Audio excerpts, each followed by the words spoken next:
it's Kate, and I'm back with another video. As you can see by the title, we're going to be doing the part 2 of my other Twin Peaks vlog. So before, I think I was talking about my whole application process with getting into Twin Peaks. And then this one is going to be going over my training, and then also why I had to get up out of there. Probably I'm going to talk about too. It all happened real quick because you can see from that last video, I still got the same hairstyle as I had when I first applied. But anyway, before we get into all that, make sure that you like, comment, and subscribe, and turn those post notifications on so you can see whenever I post. Because y'all, when I say I'm about to be going hard until the end of 2023, going hard, it's October, I think 12th today. So I got 2.5 months to the end of the year. So I'm posting consistently. Now, when I say consistently, that don't mean every day. I'm gonna try to at least get 1 TikTok video a week, maybe 2, starting next month. And then for Christmas, I for sure got y'all because I'm doing Vlogmas, I think. But yeah, I'm just trying to stay consistent. I've already gotten like I went from 12 to 102 subscribers. I went from 12 to 102 subscribers within like 2 months. So just posting shorts. So I'm like, and not even posting them consistently, posting them every once in a while. So I'm like, okay, I think I can do YouTube. I think I gotta just pace myself. But anyway, just bring it back.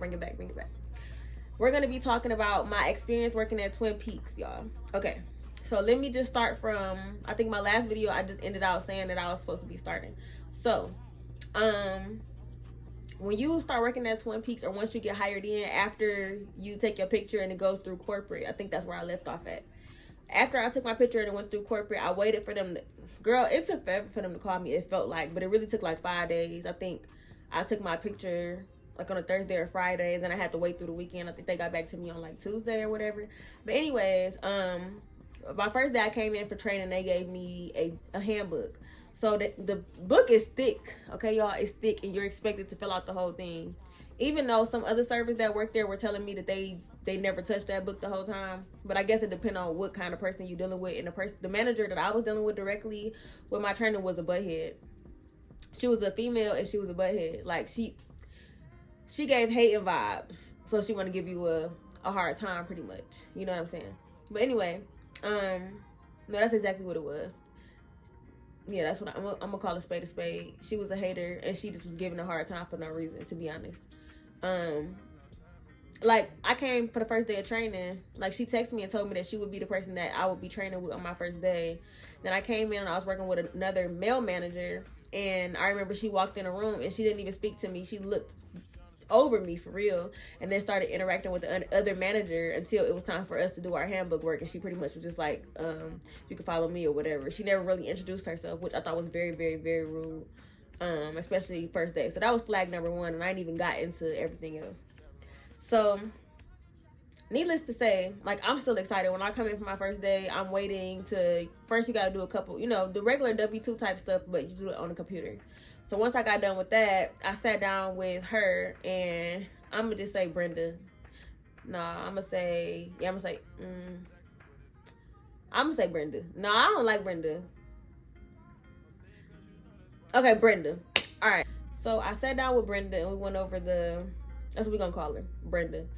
That's not her real name. Sat down with Brenda, and we started going over the handbook. So she telling me you have to wear at least 2 pieces of jewelry every day.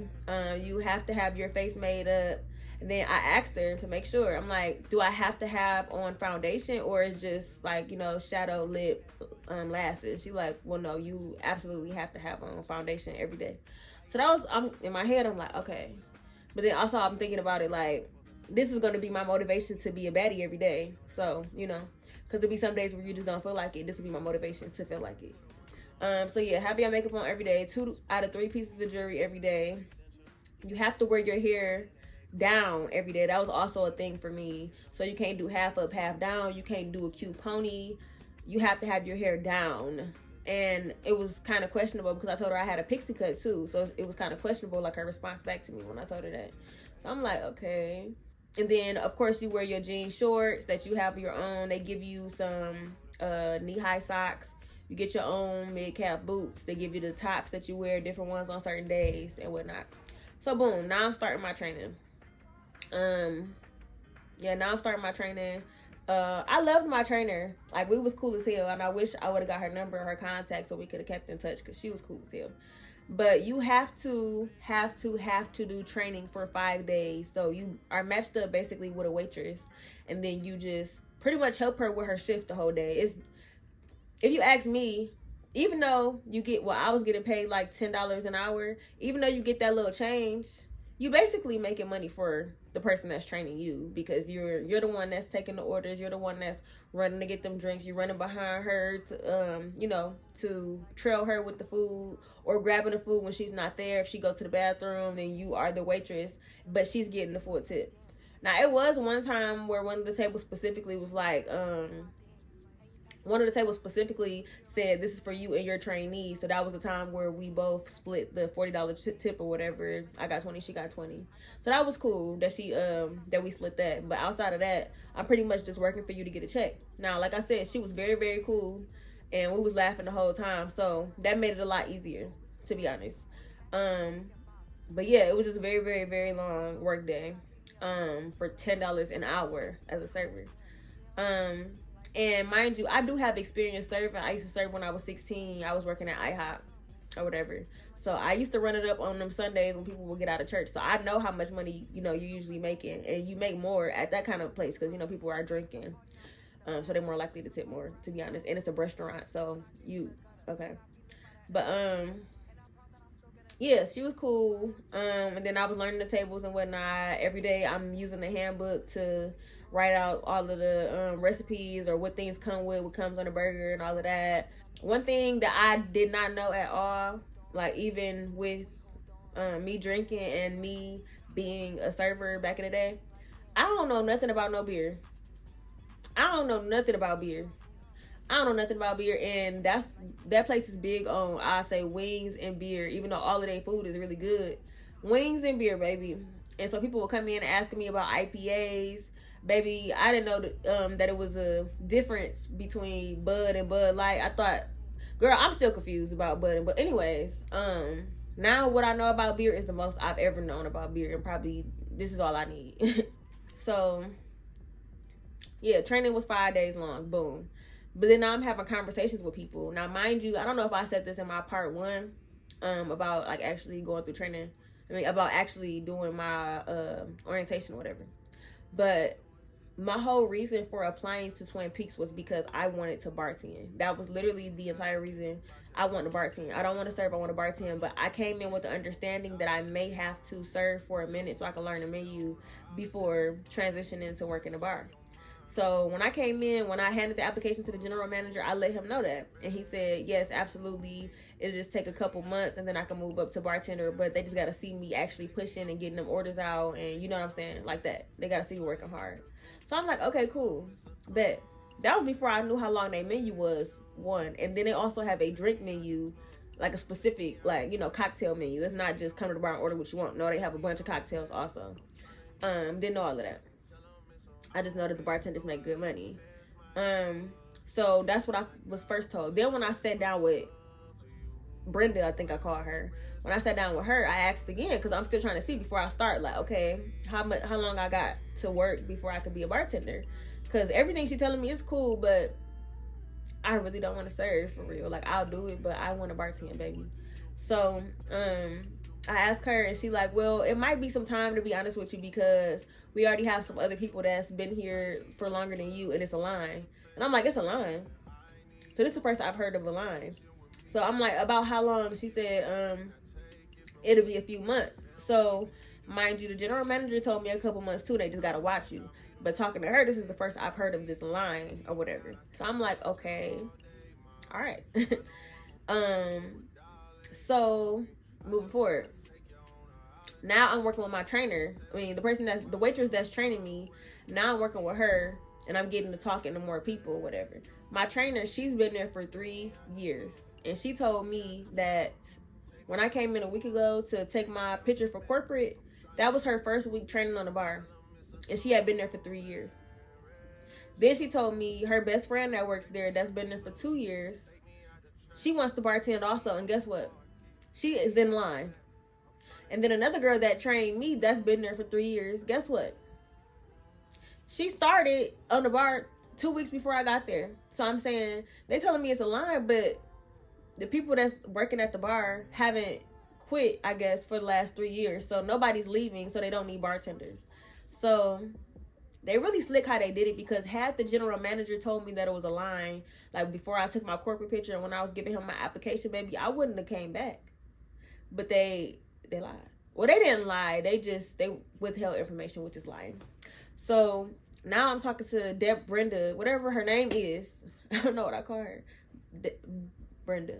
Now I'm talking to her, and she telling me that it's a lie. And then I'm talking to other servers, and they telling me that, yeah, it's a lie for sure. So now in my head, I'm thinking, okay, well, I probably won't be a bartender here, because meanwhile, with everything else, I'm also, I finished esthetician school at the end of last year. So I'll be taking my esthetician test for state board in 2 weeks. So now I'm thinking like, okay, I'm gonna just run it up probably until the end of the year, and then once I get my license, I'll just get a job in my field at a spa, and then part-time I'll be, at my suite or whatever. So that's how I'm just planning everything out now. But honestly, after that, like talking to people and learning that, I was really unhappy. And then I don't like how they do their point system. So basically, like the things that I was telling you about, like you have to have your hair down, you gotta wear 2 pieces of makeup, 2 pieces of jewelry, you have to have makeup, and then that includes foundation, lashes, eyeshadow, lip, whatever. And you gotta have your nails done. I don't know if I said, but it's either, you can have acrylic like this, or you gotta have them painted in some kind of way, or press on something. So if you are missing one of those things, then your rank will be lower or whatever. Or maybe you come in one day, you got the wrong top on, because they got like football tops, Lions tops, the regular plaid top, and then, or it might be lingerie day. If you come in with the wrong thing, or if you don't have socks on, then that knocks you down in your ranking. And then the point of the ranking is the people that get cut the fastest. So if you have a high ranking, meaning every day you coming in on time and you have all of those things you're supposed to have on, then your ranking is going to be higher and higher, and you'll be the first person to get cut. Back in the day when I was working at IHOP, I used to hate cuts, but at least I was working at IHOP in the daytime, like right after church or whatnot. So I was pretty much still getting off at a reasonable time, like by 2:00 I was off. But at TP, I'm there literally until like 12 a.m. because and they also extended the hours. At first, they used to get off at 11. Then when I started working there, they changed it to 12 a.m. So I would be there until basically like 12 a.m. because I just got there. So I'm still working my way from the bottom to the top of the rank. And I'm talking about after I got out of training. So, my first week on the floor myself, they had me working a Monday, Tuesday, and a Thursday, which was cool for me. Because I really, really explained to their scheduling manager like how my schedule worked, because I have clients also. So I have a business, and then I also work a day job, and I was working there. So that's 3 jobs. So I told him that I really want to work here, but I need the schedule to work for me. And this is also a conversation I had with them before I actually started working. So if it would have been a problem, they should have told me earlier, so that I could have, I wouldn't have came to start working. So I let him know that, and I have clients on certain days, so it'll be best for me if I know 100% like what days I'm going to be working all the time, versus them posting the schedule every Sunday, so you don't know if you work on Monday. Like that's how they do it. They post a schedule on Sunday for that next following week, which is crazy. So you might be out or something on Sunday, and then find out you got to work early in the morning. But anyway, I told him I can work like alternating weekends, so every other weekend, and then when I don't work a weekend, I wanted to work Monday, Tuesday, Thursday. Thought we had an understanding. This last week. I thought we had an understanding, but it turned out that we did not. But before I said it, I just have to tell y'all about how everybody else's personality was, because it was 3 managers. One of them was Brenda or Deborah, whatever I call her. Then it was Pete, I'm gonna call him. He was the one that was over scheduling. And then we had Mark, which was the general manager that I met with in the very, very beginning. And let me just tell you about their personality. Pete was very straight to the point, which was fine, but he was kind of rude. Like he wouldn't speak when you came in either. Like you'll have to walk past him and say, "How you doing?" for him to speak to you. Like he wouldn't just speak because you walked in. Deborah, she was, and I don't like that, because I'm the first person to be like, "Baby, I don't have to be here, and now I'm on your level with you. What's up?" But I didn't do that at that job. And then Mark. he was obsessed with black girls. That's what everybody there was telling me. Like, oh, he obsessed with black girls, so don't worry about him or whatever. They would always say that. But he just didn't give me manager vibes. But I honestly feel like anybody that is in management over Twin Peaks, they are more lax than, you know, usual managers. But he would be getting drunk like right after his shift and just be there just talking, just running off at the mouth to everybody, just talking. And honestly, it was just irritating for me because you just want to be seen and you in a spotlight where you can be seen, so that's why you talking so much. But I will say that he was cool because at the end of your 5-day training, you have to do something called a mock, which is basically serving a manager. And if you pass that or if you do well, then you're okay to work on the floor. So he the person I did my mock with. So it's pretty much smooth. You have to do the steps of service. So the first step is something like walking up to them, and then once you're within a foot, you want to smile and then say hi, say your name, drop the coasters and whatnot. And I don't know, I might have missed something. But you got to go through your full steps of service, and then if you miss too many things on your steps of service, then you won't pass it, and then you got to do a test again. I think you can do it twice. And then after that, you can go on the floor that day. So I will say I did appreciate doing my mock with him because he was so lax in that situation. I just breezed through pretty much. I honestly feel like when in one-on-one conversations and during work, he's kind of like a shy type of person. So that's why at the end of work, he just get drunk and turned up and get to talking. But anyway, fast forward to where I was before with my schedule, and I'm gonna wrap it up. They just have my schedule all messed up like this past last week. And I didn't like how they was dealing with it because their personalities already are a little off. And I'm talking about Pete or whatever. But I texted him my specific schedule, and I told him that I wanted to work, or reminded him that my schedule would be Monday, Tuesday, Thursday after I work this next weekend. So I sent that to him through text. So when I went to work the next day, he called me in the office. I guess he was confused still by my text message. And then I'm like, yeah, so I can work this weekend. He actually asked me to work on Saturday because I said I wasn't available. And I said, okay, since you need me to work, or you need me that day, I can make myself available and I can work Thursday, Saturday, and Sunday this weekend. Then after that, it'd be Monday, Tuesday, Thursday. So then I called off work the next day. So I'm still working that weekend. I'm still working the next week, but I just called off work that next day because I was tired. So before I say this part, I have to say it's another girl that worked there. Don't matter what her name is, but she told me that she called off work one day so she can get her hair done. She couldn't find nobody to fill her in, which that's a problem to me about having to have your hair in a certain way every single day. Is that, yeah, I mean, if you work Monday through Friday, it's hard to get a hair appointment. So anyway, she called off work. So she saw that she was on the schedule when she called off work that next day. After she called, they removed her from the schedule for the next week. Like, just completely removed her from the schedule. Didn't tell her nothing or anything. And then when she telling me the story, she like, yeah, so I guess they put me on punishment. And I'm just looking at her like, because you called off to get your hair done, to come to work? To take somebody off the schedule completely is crazy. And to not say nothing, tell them they suspended, you just, like, you that, I don't know, it just gave, I don't know. I didn't understand that. I ain't never heard nothing like that before. That was wild and childish. So I just kept that in the back of my head.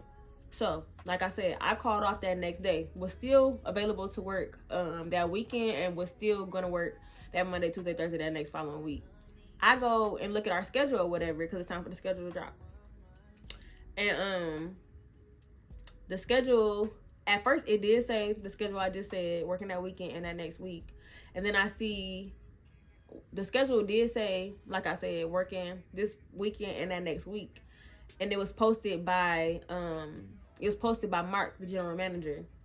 And then I see, like, 3 hours later, Pete goes on there and he changes the schedule to Monday, Tuesday, Thursday instead of my weekend, which means I'm not about to make the weekend money that I was expecting to make. Now I'm about to make weekday money, even though me and you, Pete, we specifically had a conversation. So I didn't come to work because I have clients, and that's the day that I told you I couldn't work. And I already told you before I start working here that I'm very specific with my days, because if I have a client, that's where I'll be. And I don't want to have to call off work because I have a client, or cancel a client because y'all scheduled me to work last minute. So I didn't call them and I didn't come to work because that first schedule that was posted was correct.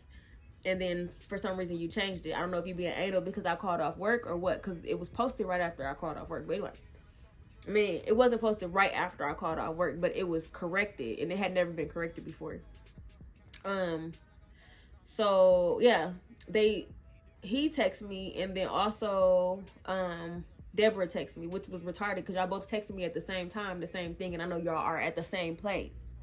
So they both texted me like, where you at? Are you coming in or whatever? And I'm like, well, I was scheduled for a few days that I said I was unavailable for, and that confused me. And the schedule was changed from the dates that you and I agreed on to a different day. Girl, you know what he hit me with? Pete hit me with the per your last text message. Oh, I'm the wrong person to say that to, because best believe before I say anything, I already double check, cross check, what I was gonna say to you. I know I'm right, so you wrong. So then I'm like, no, you read my message wrong, and I wish I could read the text message verbatim. But basically, yeah, you read the message wrong. That wasn't for, basically he was trying to say he confused the weeks. He thought I was talking about this current week I was gonna work those days in the next week, whatever, which was crazy because we have been talking about my schedule repetitively already, and you called me in twice to talk about the schedule and confirm it.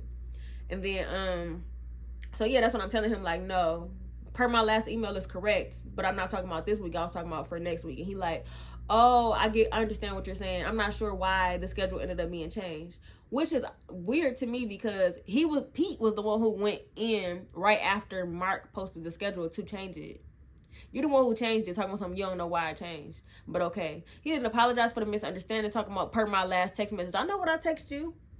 So it's really that, and then Deborah being the a-hole, and then Mark being lippy, like when he's drinking or whatever. That was really it for me. Like after that conversation through text message, because keep this in mind, bear this in mind. That's an extra job. That's a +1 job. So I work from 9 to 1 at my day job, and then after that I come here and I take clients, and then I was going there too until 12 a.m. And I'm saying I was poop tired, okay? Especially on those days when I was working for $10 an hour, helping somebody. So this job is already taking a lot from me. And then now dealing with your attitude and your attitude, that's adding something. So for me, if I'm adding on a third job, it needs to be a job that's like not stressing me at all. You know, I'm doing it with ease. And so it was feeling like it wasn't a job that was going to be easy for me or stress-free. So I had to let it go. So today was supposed to be the day that was corrected. So at first it was this Monday that they were saying I was supposed to come in, even though it wasn't on my schedule where I didn't come in, and then they called me or whatever. That conversation happened on Monday, and then today is the day that I'm actually supposed to be working on the schedule. But I didn't like how he was trying to confront me in that text message on Monday, so I blocked them both, and I'm not coming in. And I'm all set because now I don't even want to work. Now I don't even want to work for Twin Peaks no more. Like I'm good. I'm good. And then it was so many younger people that was working there, so a lot of people was like 21, 22, even though it was also people that was older than me, like in their early 30s too. But I was just feeling like, okay, I don't want to be here. So I think I want to just do a straight shot now. So I'm thinking after I get done with esthetician, well, taking my state board, I'm going to go to bartending school because it's only like 2 weeks in my hometown, and then they help you find a job. So it'll be best for me if I can kind of like juggle, maybe working at a spa and then working at the bar like every weekend or something like that. I don't know. And then take clients too. So maybe I do part time. It's going to work itself out, but I'm still kind of figuring it out. But yeah, I'm excited for what's next. Twin Peaks is not it, baby. It's not it. It's not it for me. Especially not the one I was working at, yeah. And then y'all, they had a mouse, okay? The person that was training me told me not to get scared if I see their little pet Jerry. I'm like, who's Jerry? And then she like, it's a mouse that's here. Like it was a little joke that it was a mouse here, but then I started to see it, and we've seen it so much now that we just gave it a name. His name is Jerry. I'm just like, girl. Luckily, I ain't never seen the dang on mouse, and I won't be returning, so I won't see it. But yeah, that's it for me. If you have any other questions about Twin Peaks, which I mean, I don't really have much to share because I wasn't there for very long, and it was kind of odd. Well, I could kind of talk about my experiences working there, like actually working with the men there and how comfortable they are with talking in that kind of restaurant. But So anyway, yeah, that's all I got for today. If you have any other questions about working at Twin Peaks, even though I wasn't there for too long, let me know in the comment section. I'll be happy to answer it. And let me know what other videos you want to see, because I'm really trying to be consistent now. I think I'm going to do Vlogmas. I hope. I'm going to try to brainstorm some topics. I really do want to do it. And then, yeah, I just want to grind it out until the end of the year and then see, you know, what my hard work has done. Come early January or about my birthday time, because my birthday's at the end of January, so we'll see. But make sure you like, comment, and subscribe. Also follow me on Instagram at Click4K. On TikTok I'm Click4K too. All right, y'all, so that about wraps it up. Let me know if you have any other questions about Twin Peaks or working at Twin Peaks, even though I was only there for like a month and a half. If there's anything I can't answer, I will. Leave your questions in the comments, and then also leave me some like suggestions for videos to do, because I think I want to do Vlogmas, and then I really want to get consistent with posting throughout the year, but it's kind of hard to come up with, you know, topics of videos to post outside of lashes. I'm gonna get into a lot of lash stuff real soon. But all right, y'all, I'll see y'all later. Thanks for tuning in. Bye.